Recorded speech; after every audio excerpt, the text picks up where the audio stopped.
Live, welcome to my video. This is going to be a spoiler-free review of the first episode of Commander Keen in Invasion of the Vorticons, entitled Marooned on Mars. This video game is from 1990. And yeah, there will be no spoilers for the game or anything else in this video. And yeah, I really love this game. The Commander Keen game that I especially love, well, there's two.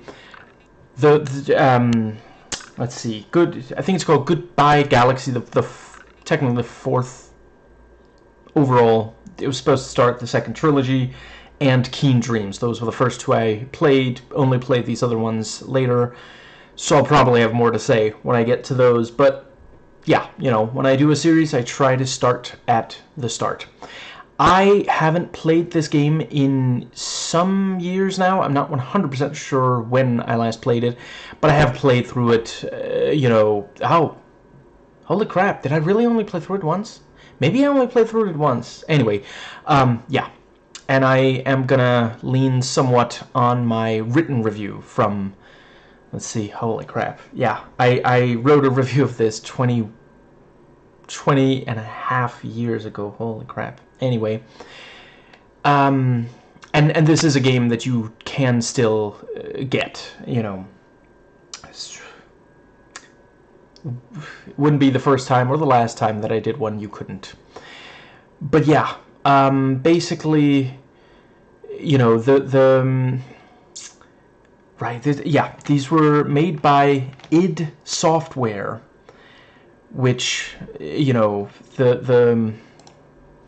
oh, it stands for Ideas from the Deep. Wow, haven't looked this stuff up in ages, but yeah, you know, they would later make stuff that still, you know,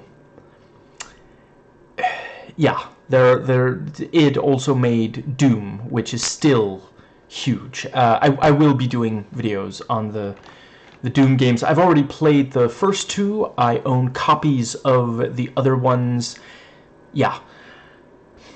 I do sometimes wish that the Commander Keen franchise was still around. I haven't been able to play the Game Boy game that came out in, yeah, some years back.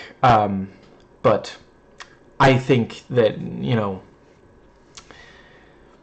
I have very fond memories of this, and in some ways I think it's better than some of the games that came out around the same time that made it bigger.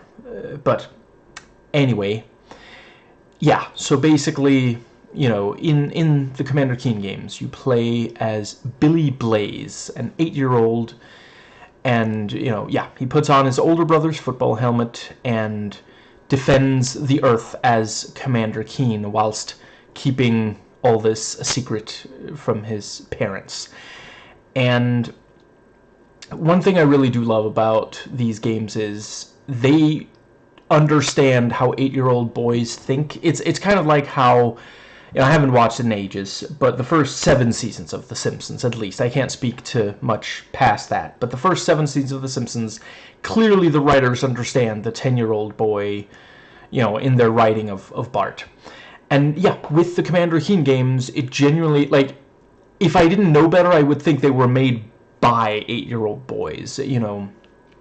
The bright colors that were pretty common to the time and sometimes didn't work extremely well for more adult stuff works incredibly well here. You know, the world feels like a, you know, children's storybook come to life, and the designs of the levels and the creatures, yeah, really fit that and make good use of the colors. You know, that was the thing. Like, when this was made, they were able to use a bunch of different colors, where, you know, really early video games, you know, yeah, it was very limited, to the point where there are some of those games where you're like, what am I looking at exactly, you know? But yeah, here they make really good use of the full breadth of expression of color that they have access to. And as mentioned, the title is Marooned on Mars. Yeah, you go across Mars, and yeah, it's considerably more inhabited than scientists would have us think. Who knew that all those science fiction writers who used Martians as the requisite space alien were entirely spot on? And, you know, there are vicious, aggressive Martians, the Gargs. There are also friendly ones known as Yorps. The latter ones were slaves to the former ones until the Viking landed square on the leader of the Gargs, and the Gargs created robots to do the labor as well as guard the planet from intruders. So, yeah, you'll be facing robots, you know, and again, like, to be clear, I am not saying that if you're not an 8-year-old boy, you are not allowed to love robots. I'm just pointing out, 8-year-old boys, a lot of them love robots, you know. I don't know, you know, do I really want a robot to be my best friend? Since I was 6 years old. And let's see, yeah, and you know, yeah, so you crash on the planet in the Bean and Bacon rocket, and the Gargs stole 4 necessary parts of this interplanetary spaceship, hid them all over the planet. So yeah, you're going around levels trying to find these 4 parts, and obviously there's more than 4 levels. Not every level has a part, but each level feels like you're making progress in some way, getting closer to the parts, and every so often you find a part. I didn't think that too much time ever passed between 2 parts. And yeah, you know, you have to search high and low to find them and be able to return home in time for dinner and before the babysitter wakes up. And yeah, you know, very bare bones story, but it works. You know, I don't know what 8-year-old boy who doesn't like hate the idea of video games would not be up for Martians, robots, and fixing a spaceship. You know, they really, yeah, they get it. It will become clearer unless you already know, but some of the later ones, even more, it's like they have a direct connection to the mind of an 8-year-old boy. You know, I don't know, I think there's a certain chance that someone working on this had the brain of an 8-year-old boy. Hopefully not in their special freezer. Now, let's see, I don't know, is that too dark? I mean, I am talking about, like, robots and aliens here. Yeah, yeah. Before I first played this, I wasn't sure, but yeah, the pogo stick and ray gun that you get to use in later games also, they're here already. And yeah, the pogo stick, it's one of those things, if you're making a platform action adventure game, you'll really want there to be at least one thing that you could point to and say, that is something that people are going to play the game for. You know, Earthworm Jim has the ability to latch onto something and, like, swing. You know, the original, I want to say Super Mario Land, the very first of those, had the fireball that can be used to collect coins faster. And this one has the pogo, you know, and I suppose it's technically not the first to have a pogo, because yeah, I just recently did, what's it called, DuckTales, you know, which is from '89 originally, so, but yeah, you know, and that's another thing, like, what 8-year-old boy doesn't want to use a pogo stick? And this is a way that parents could be like, look, we'll get you the game, okay, just don't use a pogo stick in real life, you'll break a leg or something. And yeah, you know, pogo stick allows you to jump higher, and finding your way through the levels is a large part of the entire Commander Keen series. Wow, I may need sleep soon. And let's see, yeah, you know, there's a certain satisfaction to seeing the ray gun fry these enemies that will kill you. And yeah, the game has 2-button shooting. It can definitely be something of a pain. I heard somewhere that it was like a limitation.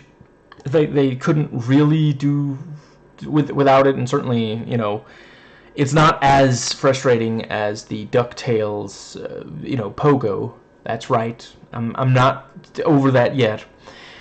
But let's see. Yeah, you know, ultimately it works. Yeah, the game is right, and yeah, the thing, you know, the enemies are aliens and robots, so seeing them like fried and such is considered not too much for an 8-year-old. You know, I wouldn't necessarily disagree with that, but I do think it is funny that there is this, like, you know, the moment there's a drop of blood, it's, oh crap, now I ruined the age rating of the video. Let's see. Yeah, the game is a lot of fun to play. It is somewhat easy. I think it would have been good if there had been difficulty settings, but again, there were a bunch of other games around this time that didn't. And yeah, it's short. Doesn't overstay its welcome. I don't think it's too short either. And there is some replayability. There's a high score list, and you know, obviously, considering when it came out, it's not like online or anything. It's just, you know, you can brag to your friends, and your friends can try to beat your high score, that kind of thing. That is, I will say, the local high score thing did make more sense for like actual arcade games. Like, you go to an arcade and it's like, oh wow, what a high score, I'm gonna play forever to get good enough to beat that kind of thing.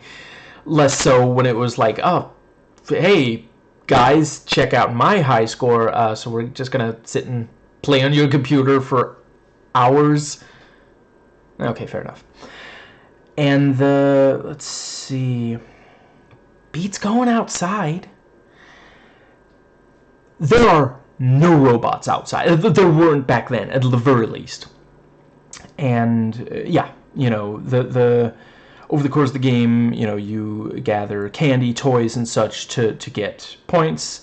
Points also grant you extra lives, and those come in rather handy because in this game, unlike, you know, from Keen Dreams and the next several ones, I have no idea about the Game Boy one, but yeah, you could save any time. There was a point in my life when I felt like video games had to either let you save any time, like Commander Keen, or only ever at the very start of a level, like Prince of Persia, the original one, the very first one, you know, because those were the first 2 games where you could save that I played. So, you know, once like auto-saving came around, I was like, amateurs. Yeah, I was a really obnoxious kid some of the time. Now, let's see, and yeah, the sense of humor is very much directed at children, and you know, I don't know that I would say it's outright childish, and you know, if you don't enjoy it, it's easy enough to ignore. It's not like super obnoxious and constant. And let's see, yeah, some ledges can be jumped onto from straight below, and not all enemies can be killed. Apparently Billy managed to upgrade his ray gun after he realized this one was somewhat inferior.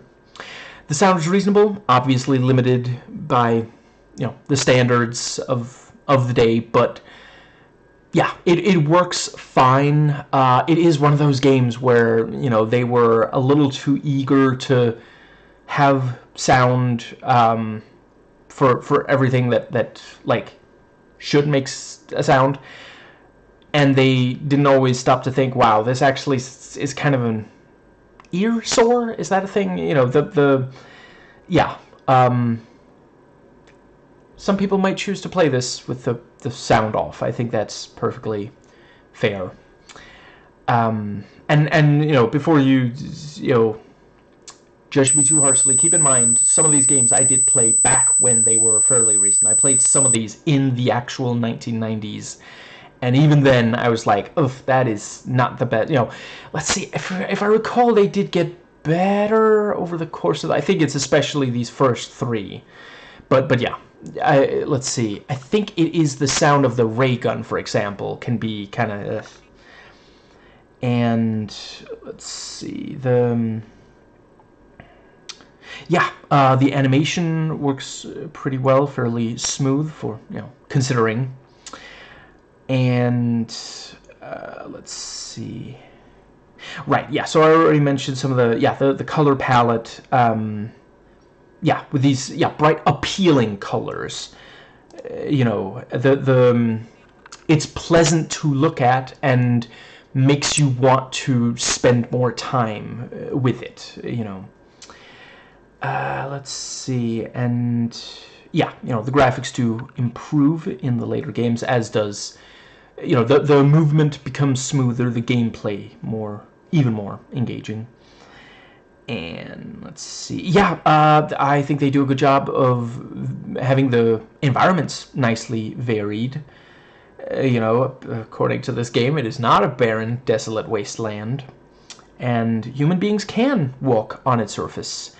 No worries about like atmosphere or breathing equipment or anything. Like I said, it's for about, and at times seems like by 8-year-old boys.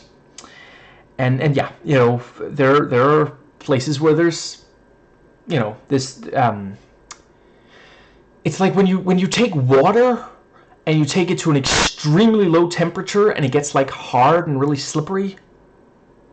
Yes, it's ice. And let's see. Right, I had something else that surprised me the first time I played this. This was the first place where Keen's quote-unquote cute demises are introduced. I thought that would only happen in some of the later ones. And the alien language appears already, ripe for being deciphered by anyone who desires to do so. There's secret areas and hidden paths. Let's see, and right, and this is also one of the ones where you can actually read the background information, right there in the main menu, which is something I really appreciate, when playing some of these older games, because it can be difficult to find a manual today.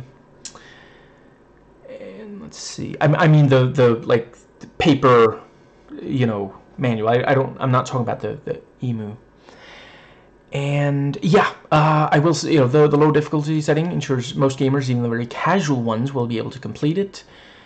And 8-year-old boys, this could be the first game you play. Just early on you might struggle. It is a platformer. Platformers are not the very best thing to start with. Found that out the hard way. If you're trying to get into video games, but if you're devoted, if you're dedicated enough, you devote enough time to it, you will be able to get through. And they do parts 2 and 3 of this first trilogy of Commander Keen games do get gradually more difficult, and an argument could be made that the third one might actually be overly difficult, but I will talk more about that when I get to it. I think it's especially I remember one specific area really kicking my butt for a while. I am trying to keep it to an appropriate age rating for this video. Let's see.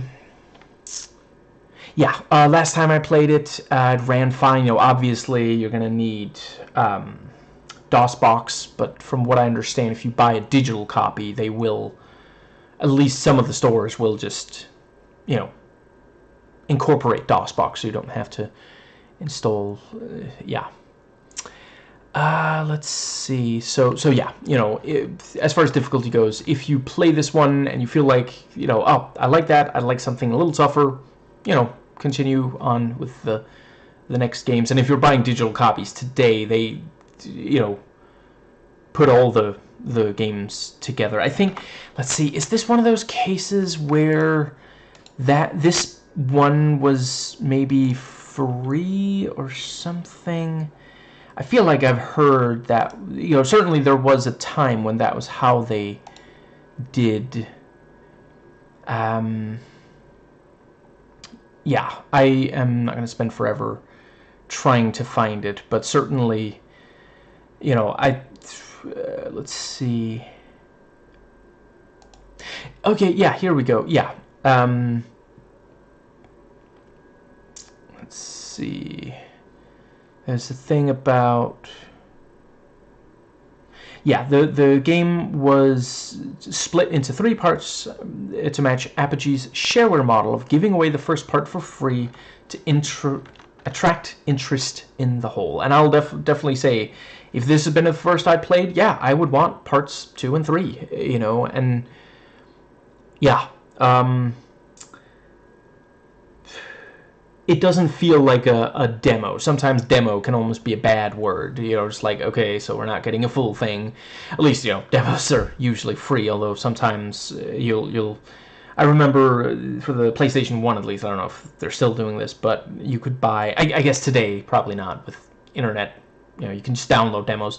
But they would sell you an actual disc of demos, although sometimes they would just come with an actual full game.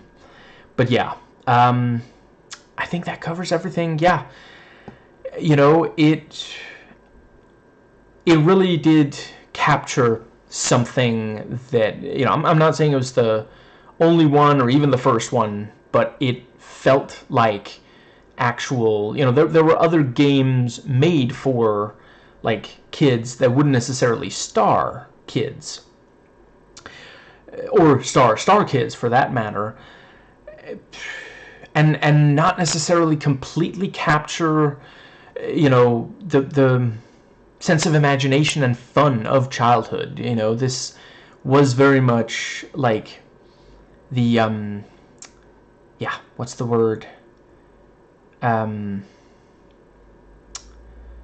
This does feel like something an 8-year-old would think up, and you know, in a way where, you know, there's other stuff for kids where it's like, no, you're kind of already a teenager, aren't you? Let's give you some more edgy stuff, and that can be fun. You know, I loved that back then as well. But yeah, sometimes it's just cool for something like this. You know, it's yeah. I think that is absolutely everything. Yeah. If you... Right, it might be a little while before I get to the second game in this series. Yeah, just so you are aware. There. Yeah, that covers absolutely everything. Yeah, just, you know, a fun way to like get the adventure underway and make clear there's gonna be, you know, problems over the course of it, and it doesn't feel like just like a frustrating detour. You know, as mentioned, you are defeating, you know, these awful, you know, slavers. Although I suppose in America pretty soon kids won't even be taught about slavery, or it'll be taught as, oh, you know, they wanted to come and it was good. That's why we had to beat them and take away all their rights, kill them if they tried to escape, because we're the good guys and this is what they wanted.